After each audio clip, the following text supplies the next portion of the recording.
কে? ও আপনি, আসুন আসুন আসুন। আপনি স্যার দেখা করতে বলেছেন? হ্যাঁ, আপনার নামে তো প্রচুর অভিযোগ আসছে। অভিযোগ? হ্যাঁ অভিযোগ। আপনি কি অফিস টাইমে আপনার স্ত্রীর ছবি নিয়ে বসে থাকেন? কারো কোনো অভিযোগ লিপিবদ্ধ করতে চান না? কথাগুলো কি সত্য? কি করবো স্যার, সুন্দরী ওয়াইফ যদি ক্রিমিনালের মতো ব্যবহার করে কাজে মন বসাবো কি করে স্যার? আপনি হাসছেন স্যার, বুক পেটে আমার কান্না বেরিয়ে আসছে। রোজ 10 পাতা করে চিঠি লিখি, কোনো উত্তর পাই না স্যার। কোনোদিন হয়তো শুনবে এই গদাধর দত্ত সুইসাইড করেছে, নয় সন্ন্যাসী হয়ে ওই হিমালয় চলে গেছে। সরি মিস্টার দত্ত, আমি আপনাকে 7 দিন সময় দিচ্ছি। এই 7 দিনের মধ্যে আপনি শ্বশুর বাড়ি থেকে ঘুরে আসুন। আর হ্যাঁ, এসে কিন্তু সিনসিয়ার ডিউটি করা চাই। দেবো স্যার দেবো, আপনি মহা অনুভব স্যার, আপনার মহত্ব আমি কোনোদিন ভুলবো না স্যার, আমি কোনোদিন ভুলবো না। আচ্ছা, অঞ্জন করে রাখি অজ্ঞান পরীক্ষাতে স্বর্গরাজ্য করে উঠেছে, আর ওদের লিড দিচ্ছে নাকি দীপক রায়। যত শীঘ্র সম্ভব ওদেরকে আপনি অ্যারেস্ট করুন। গুন্ডাদের দমন করার আগে সন্ধান করে রাখো কেন শিক্ষিত তরুণের দল অসৎ পথে যাচ্ছে। অভয়দা, আমার বলে দীপক রায়ের হয়ে আমি তোমার কাছে ওকালতি করতে আসিনি দাদা বাবু। আমি শুধু বলতে চাই, শত শত তরুণ কেন সমাজ বিরোধী কাজ করছে, তোমরা সেটা অনুসন্ধান করে দেখে সমস্যাটা তলিয়ে বোঝার চেষ্টা করো। শুধু দমন পীড়ন করে এই জাতীয় অবক্ষয়কে নিরাময় করতে পারবে না। আমি তোর সঙ্গে সম্পূর্ণ একমত অভয়দা, কিন্তু আমাদের এই প্রচলিত আইনে অপরাধী শাস্তি বিধান আছে। সমস্যা তলিয়ে দেখবার কোনো সুযোগ নেই। আইনের কাছে যে আমাদের হাত পা বাঁধা, কর্তব্যবোধ আর মানবিকতার কাছে আমাদের কিছু করবার নেই। কাজেই তাই যদি না থাকে তাহলে তেমন আইন জাহান্নামে যায়। যে আইন মানবিক সমস্যা খুঁজে দেখবে না, বুঝতে চাইবে না কেন যুব শক্তি আজ অবক্ষয়ের পথে যাচ্ছে, যে আইন অপরাধীকে সংশোধনের সুযোগ দেবে না, সে আইন বললাই যা। মানুষের জন্য আইন, আইনের জন্য মানুষ নয় দাদা বাবু।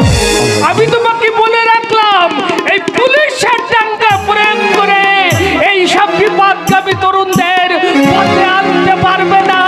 তাহলে তারা আরো মরিয়া হয়ে উঠবে, সমাজ পিছিয়ে তুলবে। ডান্ডা মেরে বেটাদের আমি ঠান্ডা করে দেব। কথাই বলে, মারের নাম মধুসূদন, ভূত পালিয়ে যায় ভয়ে। মার দিলে বাপ বাপ বাপ বাপ বলে 7 পা চলে আসবে, আর ওয়াগান ভাঙতে আসবে।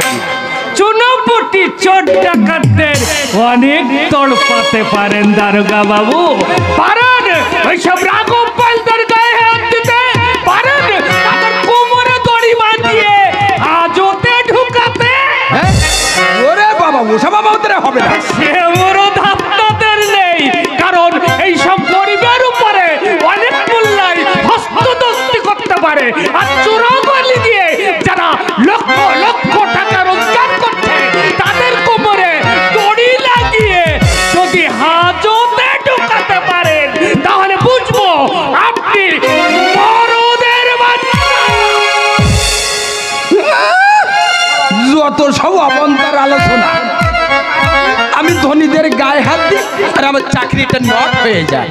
তাছিয়ে ছাসড়া পেটালে কেউ কিচ্ছু বলবে না। আমার ওয়াইফ বলে, ওগো তোমরা ধনীদের ধরছো না কেন? কিন্তু সেটা কি সম্ভব? যদি সম্ভব না হয় তাহলে চাকরি ছেড়ে চলে যান। একটা কথা কান খুলে শুনে রাখুন অফিসার, আপনি হিন্দি সিনেমায় ছেলে নাম ছবিতে সালমান খান সেজে তুলো লম্বা রাখলেন না খাটো রাখলেন, পা ছবিতেই অমিতাভ বচ্চন সেজে মাথা নাড়া করে ঘুরে বেড়ালেন, আমি কিন্তু তা দেখতে যাব না। আপনি জল খেলেন না মাল খেলেন, আমি তা দেখতে যাব না। আপনি বউয়ের ছবি পকেটে রাখলেন না মাদুলি করে গলায় ভরে রাখলেন, আমি কিন্তু দেখতে যাব না।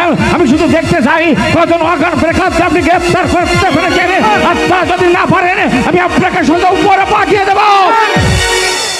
একটা কথা মনে রাখবেন অফিসার, তেলো মাথায় একদম তেল দেওয়ার চেষ্টা করবেন না। মনে রাখবেন এই জনগণ পুলিশের বন্ধু, কথাটা মনে রাখবেন। Good bye.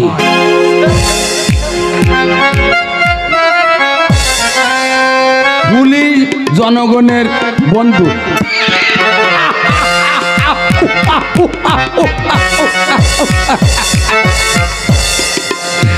উনি তো হুকুম দিয়ে খালাস, উনার নিজের শ্বশুর তো ওয়াগান ব্রেকারদের পুষে রেখেছে। আজ যদি সঞ্জয় সেনকে গ্রেপ্তারি করি, কাল হাজার হাজার লোক মিছিল করে থানা ঘেরাও করে বলবে সঞ্জয় সেনের মুক্তি চাই, পুলিশের কালো হাত ভেঙে দাও, গুড়িয়ে দাও। না বাবা, দরকার নেই ঝামেলা, তার যে চোর গন্ডাদের সঙ্গে সব অবস্থান করাই ভালো। আমার ওয়াইফ না ওয়াইফের কথা বলে না।